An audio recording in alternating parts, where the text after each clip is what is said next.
Maravilha, gente. Como vocês sabem, nós estamos, e se você não sabe, vai saber agora, estamos em fase de implantação do programa Celebrando a Recuperação aqui na casa em Guarulhos. Um grande passo, eu contei um pouquinho da história desse processo de implantação aqui na casa nos últimos dias, nos últimos domingos, e quero dizer mais uma vez que a gente está muito grato ao Senhor. Esse desejo de trazer o CR para cá é de alguns anos, cerca de 4 anos, 3 anos e pouco. E a gente, orando por isso, foi percebendo o movimento de Deus para que a comunidade acolhesse, recebesse o programa, que, como eu disse aqui nos outros dias, não dá para se implantar com uma apostila, com um congresso, é coisa de vida. Sabe como é que é? Coisa que a gente não pode fazer de forma automática, metodológica, tem coração envolvido, tem compreensão, tem amor ao próximo. E a gente foi orando e essa coisa toda foi se formatando e a gente fica feliz por isso. Porque uma das coisas que mais me incomoda, e também aos demais pastores das outras casas, é essa história de a gente criar uma igreja por modelo. Vamos abrir uma igreja, qual o modelo que nós vamos seguir? O que vai ter lá? Qual a igreja que está estourando? Vamos copiar esse pessoal aí, porque está bombando lá. Como se igreja fosse uma franquia, como se igreja fosse um negócio, né? Coisa que está muito distante de ser. Como eu disse anteriormente, a gente acredita que a comunidade deve responder ao anseio, ao pedido de socorro que chega até o coração de Deus e que Deus se move para que a comunidade atenda. É isso que a gente quer ser aqui em Guarulhos, aqui nessa região. E a gente ora para que a misericórdia de Deus nos possibilite viver isso. E creio eu que o Celebrando é um poderoso instrumento para isso acontecer. Por isso a gente está muito feliz em receber mais um convidado aqui, que é o Joilson Santos.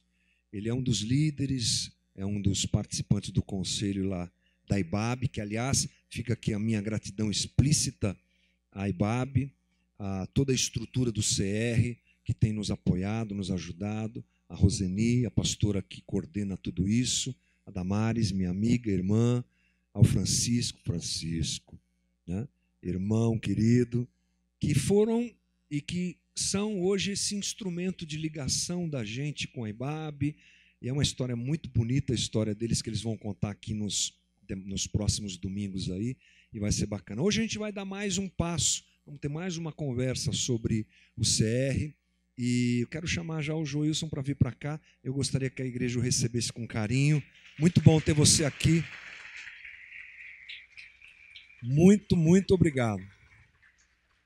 Muito obrigado pela tua disposição, pelo teu carinho, que Deus te abençoe. Fica à vontade. Bom dia a todos. Eu vou me apresentar como nós nos apresentamos no Celebrando. Eu sou um filho amado de Deus, recuperando de compulsão sexual. Meu nome é Joilson. Vejo que vocês já estão bem treinados. Ótimo. Eu quero agradecer a oportunidade de estar aqui para partilhar um pouco da minha história de vida e também parabenizar toda a igreja, a liderança, por esse movimento tão corajoso. Celebrando é um ministério que toda a igreja deveria ter, não apenas como um ministério em si, mas como modelo de viver a verdade do Evangelho. Não como um programa, mas como um jeito de ser e de se viver e de se colocar em prática as verdades de Cristo deixadas a nós. Mas é algo que não cabe em qualquer contexto religioso, porque exige compreensão, maturidade e, principalmente, exige que cada um de nós que estejamos engajados nesse processo, que o coração se abra, que se vulnerabilize, que não tenha medo de ser quem realmente é. Porque quando eu cheguei no CR, eu cheguei com uma série de questões relacionadas ao medo, relacionadas ao que as pessoas passariam a pensar a meu respeito se eu falasse aquilo que eu estava vivendo no mais íntimo do meu coração, no meu secreto, no meu sigilo. Na verdade, eu descobri que não é todo mundo que está preocupado com o que eu vivo. E assim sendo, eu passei a falar a meu respeito de maneira mais livre.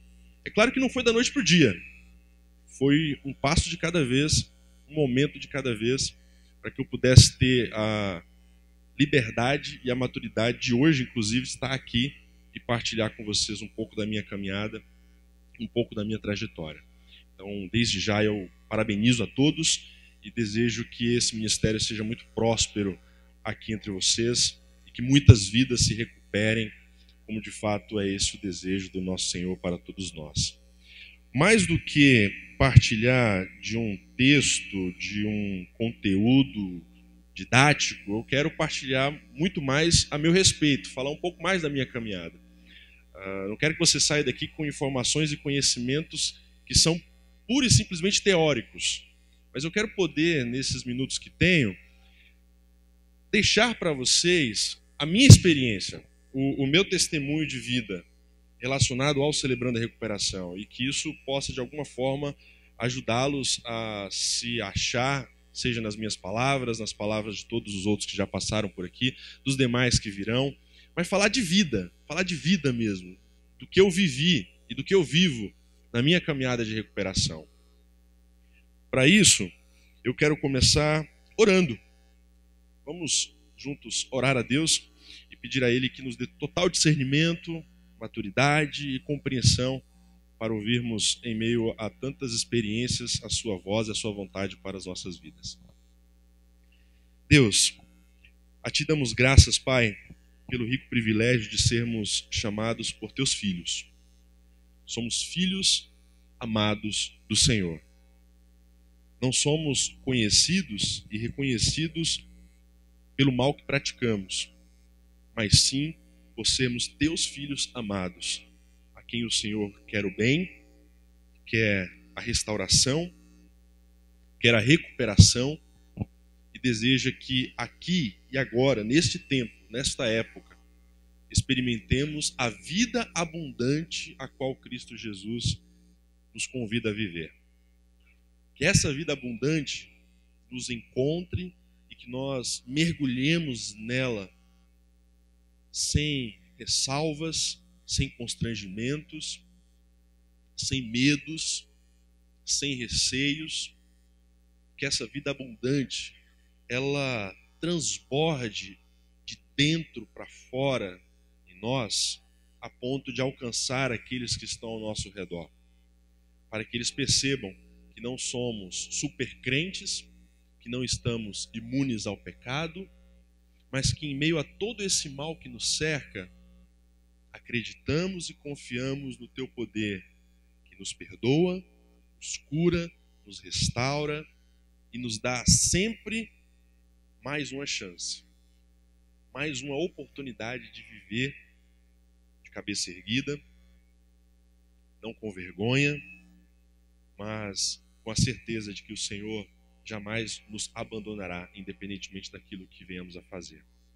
Em nome de Jesus eu oro para que as nossas mentes e corações estejam preparados para este mover do Celebrando a Recuperação aqui nesta comunidade. Em nome de Jesus. Amém. Bom, o tema da nossa palavra de hoje é deixando ir. Eu quero que vocês abram a Bíblia, por gentileza, lá em Colossenses 3:16. Colossenses capítulo 3, versículo 16. Eu frequento o Celebrando a Recuperação na IBAB há pouco mais de 2 anos. E o que mais me marca no Celebrando a Recuperação é o ar de misericórdia e graça que está envolvido em cada relacionamento. Eu assemelho o Celebrando a Recuperação como uma grande casa de misericórdia, fazendo até uma analogia, a casa da rocha, que seja também aqui a casa da misericórdia. Porque eu me batizei quando eu tinha por volta de 9 a 10 anos de idade. Hoje eu tenho 32 anos. Não parece, né? Eu sei. E durante toda a minha vida, a minha caminhada cristã, aprendi, talvez tenha aprendido errado, não seja necessariamente isso que tenham me ensinado, mas foi isso que eu aprendi. Eu aprendi que crente não deveria falar sobre os seus pecados, ou pelo menos eu nunca fui estimulado a falar sobre isso, apesar de lá em Tiago 5,16 haver esse estímulo a nós. Falar, compartilhar dos pecados uns para com os outros, para sermos curados. Então eu cresci aprendendo que crente não peca, ou pelo menos não peca sempre, ou não peca toda vez, ou não peca por muitas vezes. Que o crente que é realmente convertido, ele erra, se arrepende, peca, se arrepende e não peca mais. Não volta a pecar, porque se ele voltou a pecar, talvez ele não tenha se arrependido de verdade, ou talvez ele não seja um cristão de verdade. Então, desde muito pequeno, eu fui aprendendo, absorvendo essas coisas. E tudo aquilo que acontecia na minha vida, eu guardava muito para mim. Por mais que eu tivesse amigos e desenvolvesse boas amizades, nem mesmo para esses amigos eu tinha a coragem de falar acerca dos meus pecados. Daquilo que eu fazia enquanto estava sozinho. Daquilo que eu fazia enquanto ninguém estava me vendo. Porque eu estava mais preocupado em projetar uma imagem de perfeição, uma imagem de exemplo, do que uma imagem humana de alguém que conhece a Cristo e que busca viver a Cristo, mesmo quando tropeça, cai e erra. Então, eu falei muito pouco de mim ao longo desses mais de 20 anos, por aí, ou quase isso, de caminhada cristã. Falei muito pouco de mim, porque eu sempre tive muito medo da reação das pessoas, de como elas iriam encarar aquilo que eu estava falando. Meu receio era compartilhar o que eu tivesse feito, do meu pecado, e aquilo fosse levado para aqueles que cresceram também, assim como eu, numa comunidade cristã, batista, tradicional, ser levado para a assembleia e ser excluído da igreja. Esse era um dos meus medos. As pessoas iriam olhar para mim com um ar diferente. Elas não iriam, talvez, querer se relacionar comigo da mesma forma. Então eu fui guardando muitas coisas durante toda a minha vida. Tentava tratar comigo e Deus.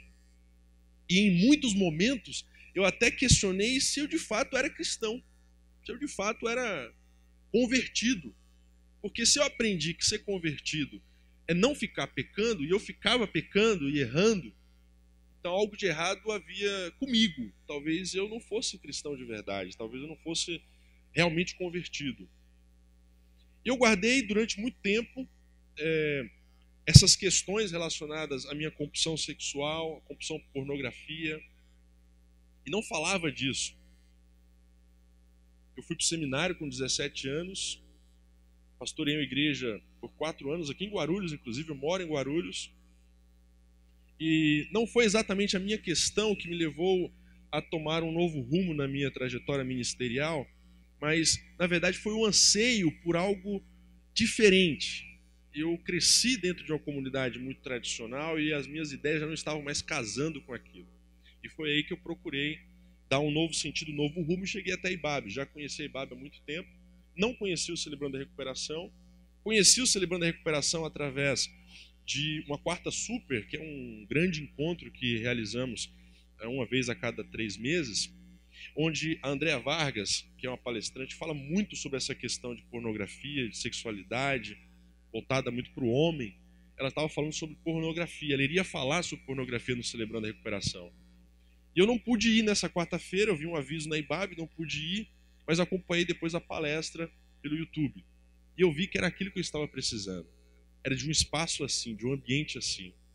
E logo quando eu cheguei na IBAB, eu vi aquela lista de grupos de recuperação. E eu me identifiquei com tudo. Eu falei, preciso me recuperar de tudo isso aí.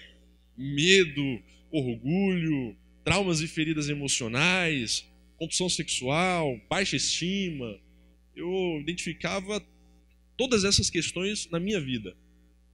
Mas eu parei para pensar e vi aquilo que mais estava causando incômodo em mim, que é a questão da compulsão que eu trago desde a minha infância. E foi ali que eu comecei a falar a respeito dessas questões. Eu encontrei um grupo de pessoas que estavam na mesma trajetória que eu, na mesma caminhada que eu, pessoas que não tinham vergonha de se abrir.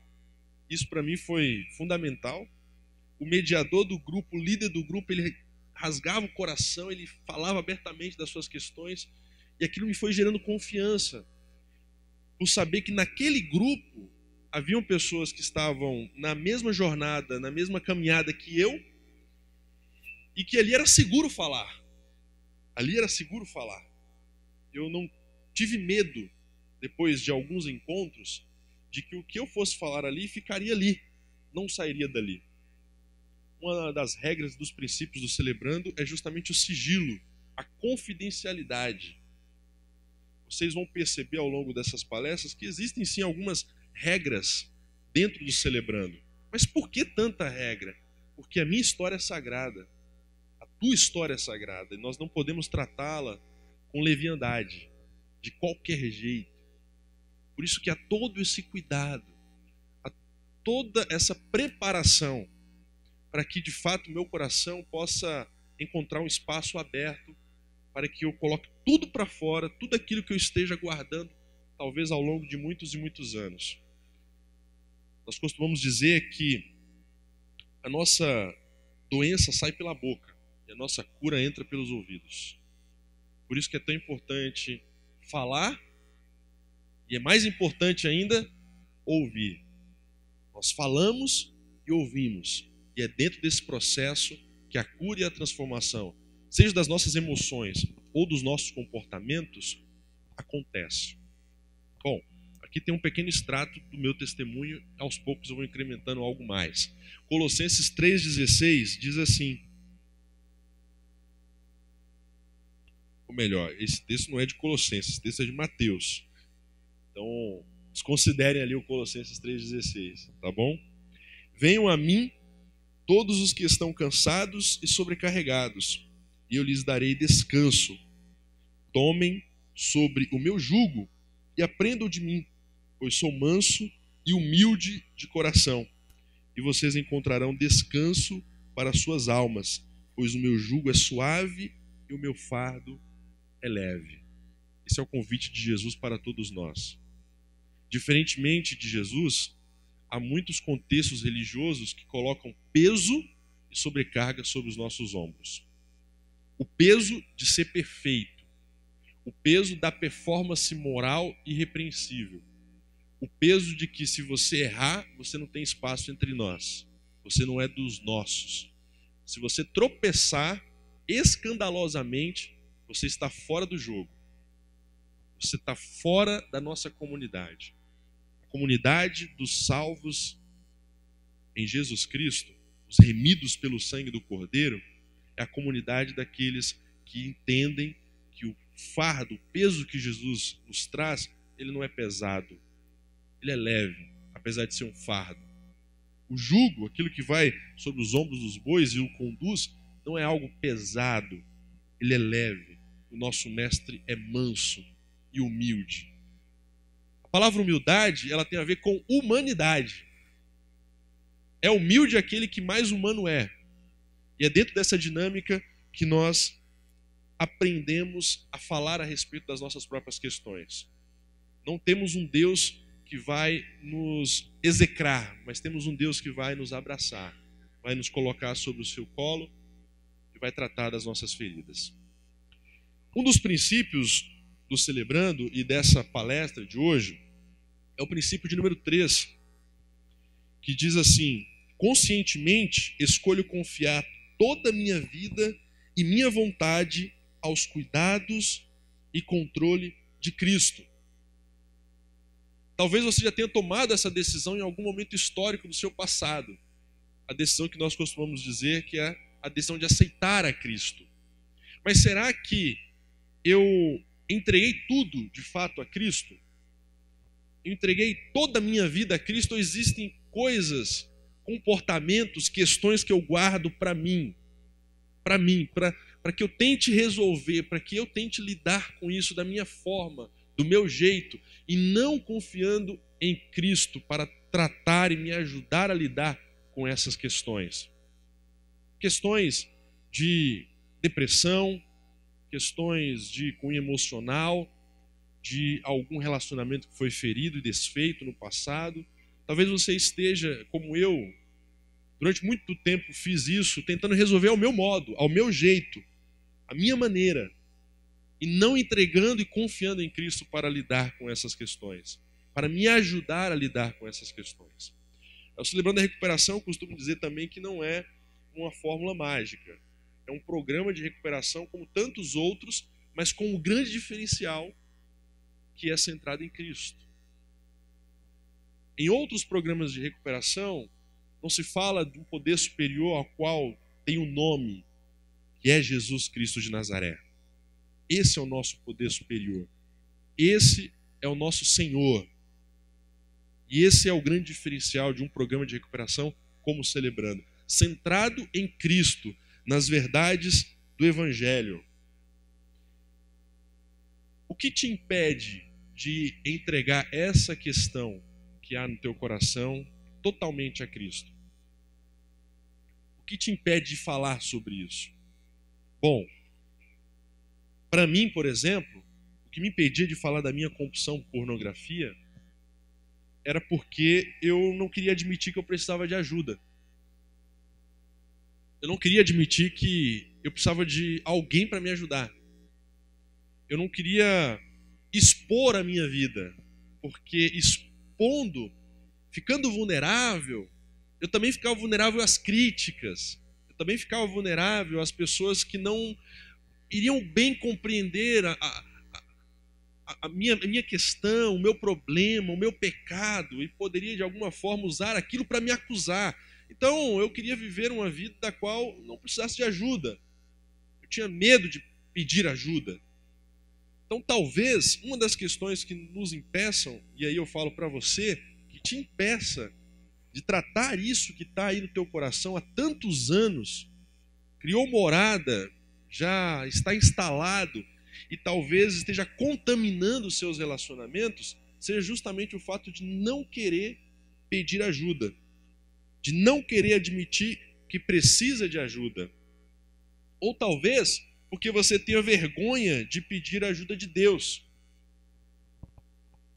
Eu comecei a pedir a ajuda de Deus depois de muitos anos, porque eu achava que poderia lidar com aquilo que eu estava praticando. Quando eu era muito pequeno, não me lembro exatamente, mas é uma das memórias mais antigas que eu tenho, talvez com 4 anos de idade, 5 anos, pouco menos. Eu lembro de estar dormindo numa cama ao lado da cama dos meus pais e eles estavam tendo relações sexuais. E aquilo ficou no meu inconsciente, talvez. Não sou psicólogo, então não vou usar de muitos termos dessa área, mas aquilo ficou muito, muito guardado na minha lembrança, na minha memória. E quando eu fui crescendo ali, ainda na infância, eu me recordo também, por volta talvez dos meus 7, 8 anos de idade, meu irmão mais velho levava muitos filmes pornográficos para casa. Ele tinha um quarto dele, ele levava, lá ele assistia, e ele sempre dizia que não era para ninguém entrar no quarto dele, ninguém mexer nos filmes dele. E aquilo me gerava curiosidade, aquela coisa, o que é proibido, o que não pode, desperta o interesse. E eu passei a assistir muito novo, até sem o conhecimento dos meus pais. E esse comportamento eu fui trazendo para a adolescência, outros comportamentos foram sendo desenvolvidos, a minha vida sexual começou precocemente, aos 14 anos, e ali eu fui, mesmo na igreja, mesmo batizado, paralelamente a isso eu tratava de coisas que eram só minhas e que eu não falava com ninguém. Eu não tinha coragem, eu não me sentia à vontade de falar com o meu pastor, com o líder de jovens ou de adolescentes da igreja, porque eu sabia que eles iriam me colocar de banco, eu não poderia fazer nada mais na igreja, se eu dava aulas eu não podia mais dar aulas, se eu pregava eu não podia mais pregar, enfim. Todos esses medos pairavam pela minha cabeça e principalmente a questão da reputação. Como essas pessoas iriam me enxergar agora? Como que eu iria me relacionar com elas agora? Reputação é uma questão, é um impedimento, é um impeditivo para o caminho de recuperação. Porque a reputação é aquilo que eu projeto para os outros, aquilo que os outros veem em mim. Mas quem quer seguir a Cristo, eu acredito que precisa abrir mão da sua reputação e se preocupar mais com o seu caráter. Pouco deve nos importar o que as pessoas pensam ao nosso respeito e mais deve nos importar o que eu sou diante de Deus, porque Deus vê aquilo que ninguém mais vê. E o que os outros veem talvez não seja aquilo que eu realmente sou. E se eu me preocupo em ser o que Deus enxerga em mim, em algum momento eu vou projetar essa imagem boa para o próximo, para os outros. Então a maior preocupação tem que ser com o caráter e não com a reputação. E a minha maior preocupação era com a minha reputação e não com o meu caráter. O importante era que os outros vissem em mim um exemplo. E não se por detrás, se no meu secreto do quarto eu estava sendo o pior dos pecadores, com pensamentos maliciosos, com pensamentos maus, terríveis. Então eu tive medo de abrir mão, muito medo de abrir mão daquilo que as pessoas pensavam a meu respeito para tratar dessas minhas questões. Ainda na adolescência, ainda na igreja, ainda fazendo parte de uma comunidade religiosa. Talvez o que nos impeça também seja o fato de confundirmos a fase de decisão com a fase de solução de problemas. Decidir resolver não é o mesmo que resolver. Quando eu decidi participar do Celebrando, dos encontros do Celebrando a Recuperação, eu confesso a vocês que as coisas não mudaram da noite para o dia. Quando eu comecei a falar da minha compulsão por pornografia, quando eu comecei a falar dos meus maus comportamentos, das minhas más ideias e pensamentos, aquilo não acabou com o meu comportamento compulsivo. Não levou consigo o meu comportamento compulsivo. Eu tomei a decisão de entrar em um processo de recuperação, mas os problemas não acabaram ali. Eu fui aprendendo a lidar, ouvindo como os meus outros irmãos e companheiros estavam lidando com aquilo, e aquilo foi me trazendo ideias, aquilo foi me trazendo força, aquilo foi me abrindo novas janelas, estratégias.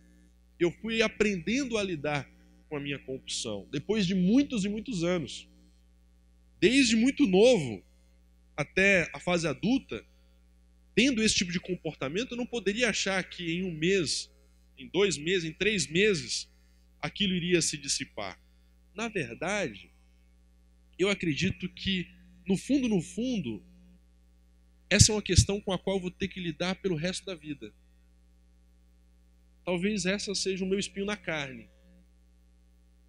Mas eu vou aprender a lidar sem ceder mais, que é o que acontece comigo hoje. Hoje eu não cedo mais, mas eu preciso estar vigilante a todo momento. Que basta um momento de fraqueza, de decepção, de frustração. Esses eram e são os meus grandes gatilhos. Na fase da adolescência, toda vez que eu me sentia rejeitado, seja por um não de alguém que eu queria namorar, uma jovem que eu estava paquerando, eu me lançava à masturbação, à pornografia. Eu mergulhava nisso. E por um tempo, sabe que eu achei que isso até era normal? Porque afinal eu sou homem, então é bom que eu goste dessas coisas. É bom, é normal, é natural, faz parte da minha masculinidade, da minha virilidade. Mas só depois de muito tempo e muito pelo meu processo de recuperação no CR, é que eu fui entender que na verdade não é bem assim. Porque estava me fazendo mal. Isso me tornava uma pessoa procrastinadora. Porque eu me entregava tanto à minha compulsão, à pornografia, que eu deixava de fazer outras coisas. Então isso não é normal. Isso não é saudável. Isso não me fazia bem. E não me fazia bem também nos relacionamentos com as pessoas que estão ao meu redor. Não me fazia bem. Então, eu olhava para o modo como eu estava vivendo e aquilo estava deteriorando as minhas relações e principalmente deteriorando as minhas relações, a minha relação com Deus. Durante esse período, eu até cheguei a pensar que a minha fé era muito pequena, por isso que eu não conseguia superar. Por eu ter uma fé tão pequena, eu não conseguia superar. A minha expectativa, sabe qual era? Era um dia poder participar de um culto de libertação, talvez. Eu nasci praticamente na igreja batista. Me batizei, como eu falei para vocês, muito novo. Mas teve uma fase da adolescência que eu frequentei a igreja Assembleia de Deus. E eu achava que, participando de um culto de libertação, o pastor iria orar sobre mim, ia ungir a minha cabeça, e o meu pecado, ponto, ia ser arrancado de dentro de mim. Em algum momento, uma oração poderosa ia resolver o meu problema. E não foi assim que aconteceu. Eu questionava Deus, mas Deus, eu não sou cristão, mas eu creio em Ti, mas ao mesmo tempo que eu faço parece não combinar com aquilo que eu acredito. O que eu vivo parece tão distante do que eu acredito. Minha fé é muito pequena. Esses tipos de pensamentos, eles talvez nos impeçam de lidar com essas questões tão nebulosas dentro do nosso coração. Talvez a gente fique protelando por achar que não somos super crentes, tão poderosos assim, tão fortes assim, tão bons assim. Mas como é que eu posso dar esse passo? Esse passo em direção à recuperação. Esse passo em direção à tomada de decisão que possa conduzir a minha vida para um outro rumo. Porque recuperação é um processo. E Deus gosta de processos. Deus ele podia ter feito o mundo no estalar de dedo, mas ele preferiu fazer em 7 dias. Um processo. No primeiro dia ele fez isso, no segundo ele fez aquilo, no terceiro ele fez aquilo outro. Um processo. Deus gosta de processos. A recuperação é um processo. E o primeiro passo que você pode dar dentro desse processo é o passo de aceitar Jesus como seu Salvador. Talvez você frequente a igreja, talvez você seja um religioso há muitos anos, mas talvez você não tenha lidado ainda com o fato de ter Cristo como seu Salvador. Ter Cristo como aquele que te ama, independentemente do que você guarda no coração, do que eu faça no mais íntimo da minha vida. Porque eu também aprendi que, na verdade, salvação tem muito a ver com a minha performance moral. Salvação tem muito a ver com as minhas práticas e os meus comportamentos éticos. Mas isso foi se ressignificando dentro da minha vida. Porque a minha salvação não depende do que eu faço. A minha salvação depende do que Cristo já fez. Por mim, por você, por todos nós. Nossa salvação depende disso. Ela não está firmada na nossa performance enquanto cristãos.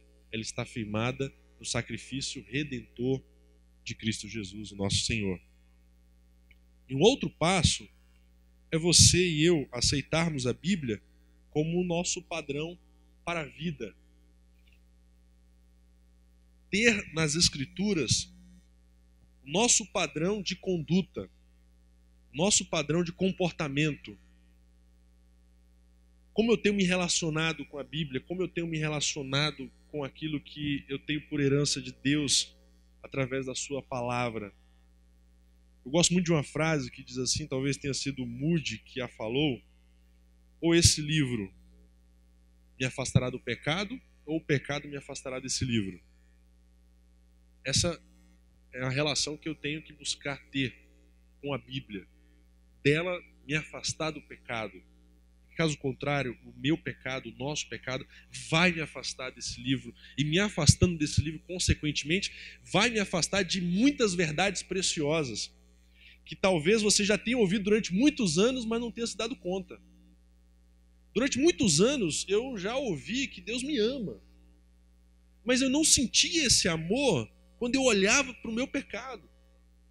Eu não sentia esse amor de Deus quando eu olhava para o meu comportamento pecaminoso. Eu me questionava assim, como pode Deus me amar e eu com esse tipo de pensamento? Como pode Deus me amar e eu com esse tipo de prática? Como pode Deus me amar e eu acessando pornografia, mergulhando nisso e pregando e aconselhando pessoas? Como pode Deus me amar? Eu sou um hipócrita. Então eu mais me condenava e me culpava do que absorvia o grande amor que Deus tem por mim. Como se dependesse de mim para Deus me amar. Como se dependesse daquilo que eu viesse a fazer para Deus me amar. E eu fui ressignificando isso, ressignificando algumas ideias, entendendo que Deus me ama por completo e não tem nada que eu faça que possa fazer Ele não me amar mais ou me amar menos, e não tem nada que eu faça que possa também fazer Deus me amar ainda mais do que Ele me ama. O amor dele é integral por mim, o amor dele é completo, independentemente do que eu faça, porque não está atrelado ao que eu faço, está atrelado a quem Ele é. O amor de Deus por mim está atrelado a quem Ele é. E eu conheço e sei quem Ele é, meditando nas verdades que Ele nos deixou. É ali que eu conheço a Deus. É ali que eu aprofundo o meu conhecimento a respeito de Deus. Eu posso dar esse passo em direção à recuperação aceitando a vontade de Deus como minha estratégia de vida, a minha forma de encarar a vida. Eu cheguei no Celebrando a Recuperação porque eu havia tentado de diversas formas lidar com a minha compulsão e não estava conseguindo. E achava que isso era normal e achava que eu iria viver esses altos e baixos a vida toda. Mas quando eu passei a entender algumas verdades que eu já conhecia, mas não havia absorvido por completo, eu passei a entender que a vontade de Deus para mim é que eu me recupere e que eu tenha a experiência de uma vida abundante aqui e agora. Essa vida abundante de Jesus, lá no Evangelho de João, não é uma vida abundante para depois, para além da morte. Essa vida abundante de Jesus, essa vida é para agora, é para já. É para esse momento, é para essa era, é para essa época, é para o nosso contexto, é para as nossas relações atuais. E eu fui compreendendo, entendendo que Deus é o meu parceiro nessa caminhada de recuperação. Não é Ele que vai colocar a mão e vai tirar o pecado de dentro de mim. É Ele que vai me ajudar a lidar com o meu pecado, a enfrentar o meu pecado, a dar nome aos meus pecados. E a encarar com maturidade cada um deles, buscando falar a respeito, principalmente. E o falar é tão importante, sabe por quê? Porque ele tira a legitimidade do diabo sobre nós. Enquanto guardamos, enquanto escondemos, o nosso acusador, ele vai usar disso dentro da nossa própria mente, conosco mesmo e com qualquer que sejam as outras pessoas. Sempre que eu ouvia meu pastor falar lá na adolescência sobre masturbação, sobre pornografia, eu me sentia culpado. Eu olhava para dentro de mim e eu mesmo me condenava. Eu não sou cristão, porque o que ele está falando e o que eu estou vivendo não tem nada a ver. Não tem nada a ver. Eu sou terrível, eu sou o pior de todos os pecadores, pensava como Paulo. Eu sou um cretino, eu sou a pior espécie de crente. Eu me sentia muito culpado, muito culpado. Mais culpado ainda por não conseguir superar. Eu tinha alguns momentos de superação e achava que estava tudo bem, mas bastava uma decepção, bastava uma frustração, bastava qualquer tipo de problema que me entristecesse, eu logo mergulhava de novo na pornografia, logo mergulhava de novo na masturbação e achava que eu não era crente. Eu não conseguia enxergar a vontade de Deus vivendo esse tipo de comportamento, vivendo esse tipo de realidade. Eu não conseguia enxergar Deus em meio ao meu pecado. Mas eu passei a aceitar a vontade de Deus como minha estratégia e dar um passo de cada vez, um momento de cada vez, aceitando cada dificuldade como um caminho para a paz. Eu aprendi no Celebrando que Deus é o meu parceiro. Eu aprendi que a minha recuperação é um processo. Eu aprendi que eu preciso falar a respeito das minhas questões, porque enquanto a boca cala, o corpo fala. Se eu fico calado, o meu corpo mesmo vai expressar as minhas próprias dificuldades e eu não vou ser curado. Mas quando eu falo, eu coloco para fora, eu percebo Deus com a sua mão misericordiosa sobre mim, cheia de graça, e dando forças para prosseguir e dar mais um passo em direção da recuperação. Eu achava, enquanto adolescente, e logo iniciando a juventude, que quando eu casasse, o meu problema ele seria completamente solucionado. Porque se eu tenho compulsão por pornografia e hoje, naquela época pensando, adolescente, jovem, não tenho a minha mulher, não tenho a minha esposa, não tenho uma mulher para mim, então eu achava que quando eu casasse tudo iria se resolver. Engano. Engano, porque eu levei esse mesmo comportamento para o meu casamento. Eu levei essas mesmas atitudes, porque eu fui cheio de expectativa para o casamento. Eu achava que aquilo que eu estava vendo na internet era aquilo que eu ia ter no meu casamento. E foi com essa expectativa que eu me relacionei com a minha esposa. E quando eu vi que as minhas expectativas não estavam sendo cumpridas, eu me frustrei, eu me frustrava muito. E mais uma vez eu ia para a pornografia. E eu descobri, na verdade, que a pornografia, a compulsão sexual, ela não é, na verdade, a causa das minhas questões. Elas são os efeitos. Eu descobri nessa minha caminhada de recuperação outras áreas das quais eu preciso me recuperar e que, na verdade, são elas, ou é ela, quem gera em mim esse desejo pela pornografia, pela compulsão sexual, pela lascívia, que, na verdade, é a minha baixa estima. Eu sempre me achei inferior aos outros. Eu sempre achei que os outros eram sempre melhores do que eu em tudo que faziam. Por mais que eu me dedicasse a fazer algo, para mim, nada daquilo estava bom. Nada daquilo era bom bastante, era suficiente, era perfeito, era ideal. Se eu fosse pregar, o meu sermão não era o melhor. Se eu fosse fazer uma prova, os meus estudos não eram os melhores e a minha nota não era melhor. Enfim, qualquer coisa que eu me prontificasse a fazer, eu não me sentia bom bastante. E esse sentimento de incapacidade, de baixa estima, é que desencadeava, em um momento de frustração, os gatilhos da minha compulsão. Eram esses sentimentos, porque enquanto eu estava lá, vivendo a minha compulsão, eu me achava o máximo.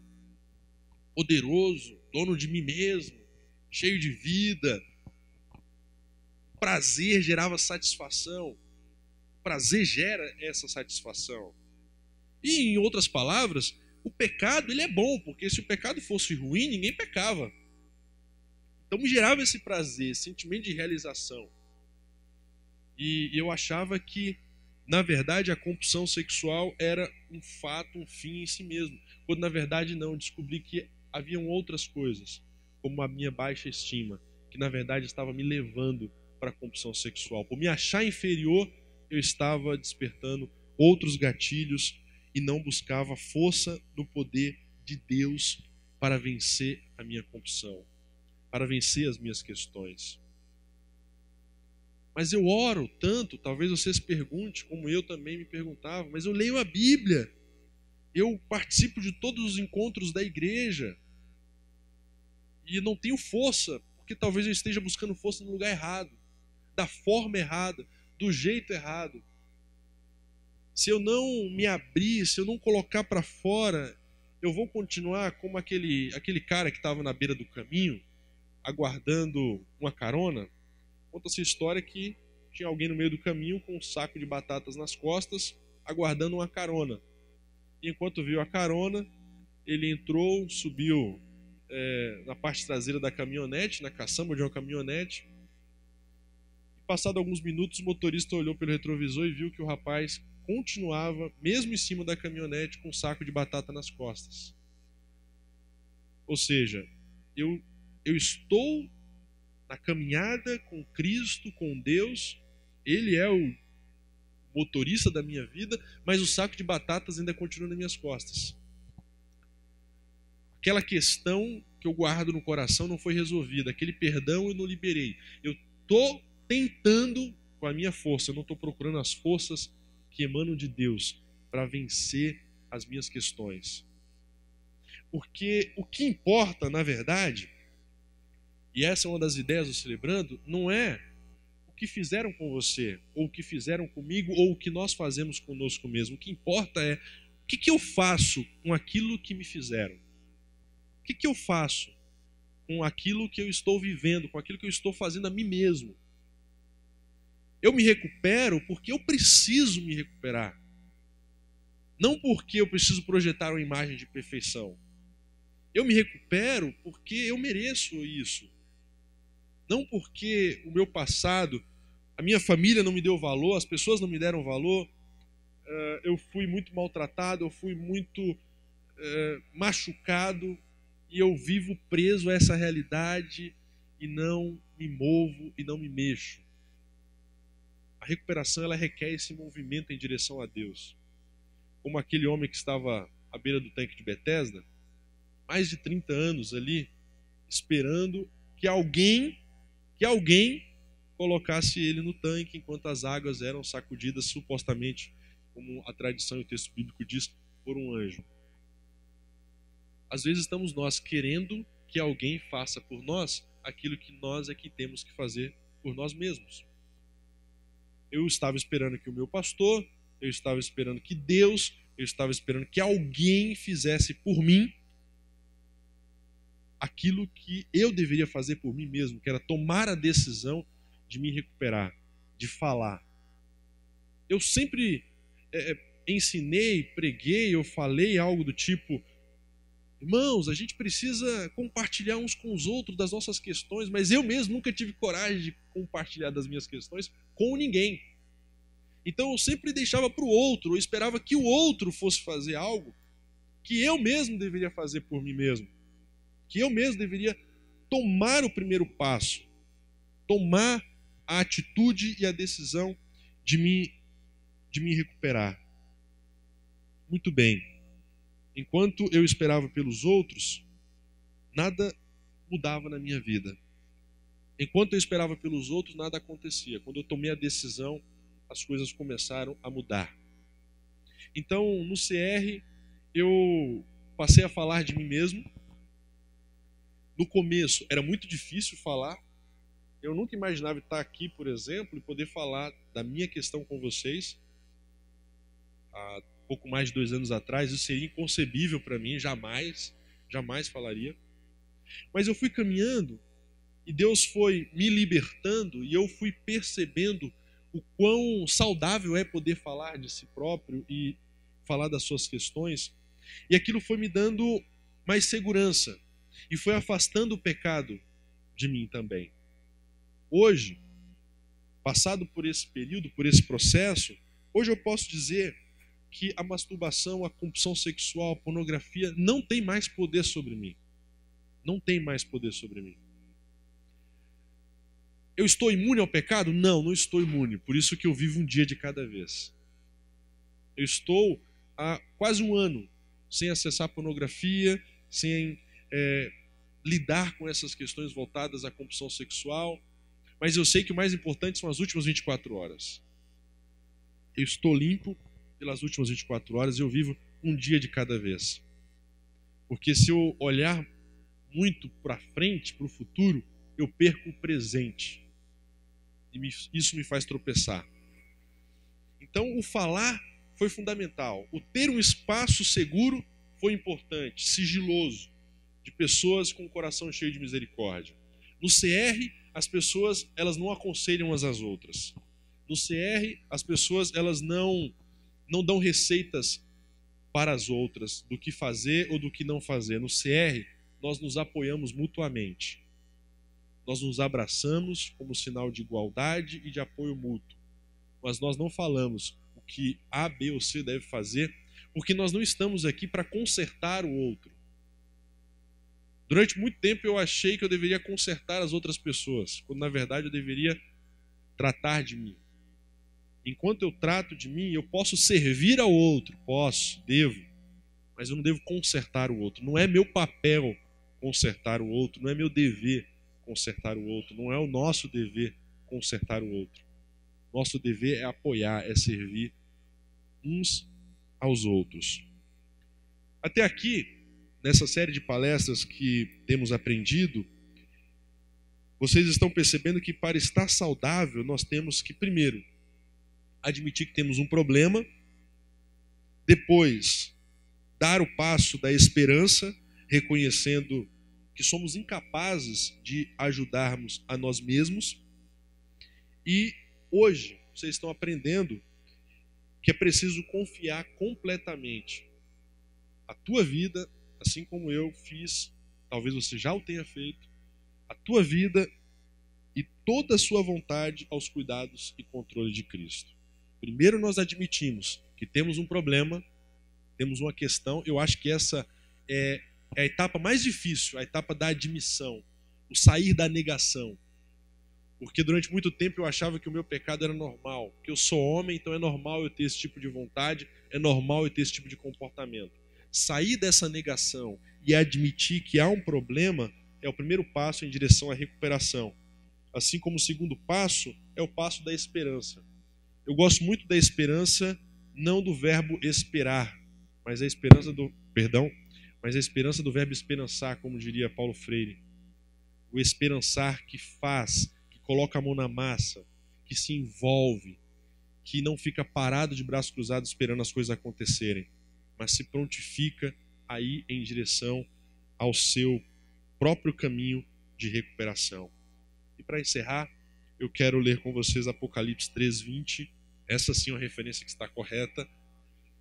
Eis que estou à porta e bato. Se alguém ouvir a minha voz e abrir a porta, entrarei e cearei com ele e ele comigo. Esse texto nós utilizamos muito para evangelizar pessoas, mas é interessante notar que é um texto, uma carta, escrita para uma igreja, a igreja de Laodiceia. É engraçado Jesus falar que ele está fora da igreja, que ele está à porta da igreja batendo, esperando alguém abrir. Talvez eu tenha uma vida religiosa, talvez eu tenha comportamentos religiosos, rituais religiosos façam parte da minha vida, mas pode ser que Jesus não faça parte. Eu posso ter todas as características de um cristão, mas talvez eu possa não ser um cristão, porque justamente o mais importante dessa dinâmica cristã, que é o Cristo, está fora e está batendo a nossa porta, esperando alguém abrir para assim se recuperar. Eu acredito que todos nós temos algo do que nos recuperar, irmãos. Todos nós temos. Talvez não queiramos admitir, mas todos nós temos algo do que nos recuperar. E olhar para dentro de nós e tratar isso é um passo em direção à vida abundante de Cristo Jesus. Eu escrevi meu testemunho no Celebrando, eu compartilhei na IBAB, eu compartilhei com a minha esposa, e hoje eu tenho uma vida muito mais leve para falar disso. Hoje eu me sinto muito mais em paz para falar da minha compulsão, para lidar com isso. E hoje eu vejo pessoas sendo também edificadas quando elas falam da sua própria vida. Vocês já tiveram a oportunidade, o privilégio de ouvirem pessoas aqui falarem a respeito disso e vão ter nos próximos encontros também. O mais importante do Celebrando não são as palestras, não é a teoria, não é o conteúdo didático. O mais importante do Celebrando são as histórias de vida que as pessoas têm para compartilhar. Eu ouvi no Celebrando histórias como as minhas, e foi essa identificação que me engajou no meu próprio processo de recuperação. Então, se eu puder deixar aqui uma dica para vocês, enquanto pessoas estiverem aqui, mesmo que você não assimile nada do que é dito teoricamente, guarde um pouquinho da história de vida dessas pessoas. Porque são pessoas como eu e você, que estão se abrindo, que já se abriram no passado e que estão livres para viverem essa vida abundante de Deus, para Deus e por Deus em nós. Que Deus abençoe vocês, que esse programa seja abençoador e edificador para todos e que vocês não tenham medo. Não tenham medo. Eu sei que no começo dá sim muita insegurança. Falar de si próprio é difícil, mas comece. Fale um pouquinho hoje, fale um pouquinho amanhã e vai colocando para fora isso que está lhe fazendo mal há anos aí dentro. Porque só assim seremos curados e só assim seremos transformados. Como diria Albert Einstein, insanidade é fazer a mesma coisa e esperar resultados diferentes. Se você está fazendo a mesma coisa e o resultado é o mesmo, chegou a hora, através, por exemplo, do Celebrando a Recuperação, de fazer algo diferente para experimentar resultados diferentes. Deus, Pai de todo amor, de toda luz, de toda bondade, obrigado por esta manhã, obrigado pelos meus irmãos que gentilmente, pacientemente puderam me ouvir. Eu espero, sinceramente, que muito mais daquilo que eu pude compartilhar a respeito de mim mesmo fique com eles do que aquilo que talvez eles até mesmo já saibam do ponto de vista teórico, religioso, teológico. Que eles percebam que é sendo humanos que poderemos ser humildes. Que eles percebam que o fardo, o jugo de Cristo Jesus é leve, não é pesado. Que Jesus não espera de nós perfeição.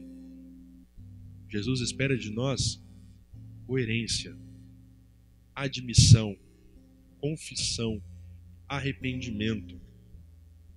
E em um processo de santificação e de recuperação e de restauração, como Paulo diz, de glória em glória, somos todos transformados e seremos todos transformados.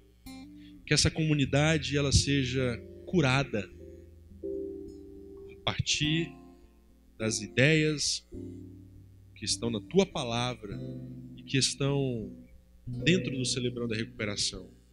Que pessoas sejam curadas, que pessoas sejam perdoadas, que pessoas perdoem, que maus hábitos sejam colocados na mesa e assim sejam discutidos, que a gente fale, que nós falemos, vomitemos realmente, literalmente, o mal que está aqui dentro.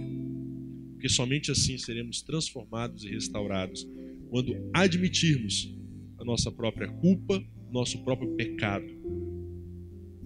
E que a maior de todas as verdades, enquanto estivermos nesse processo, ó Deus, a verdade é que somos teus filhos amados, jamais saiam da mente e do coração de cada um.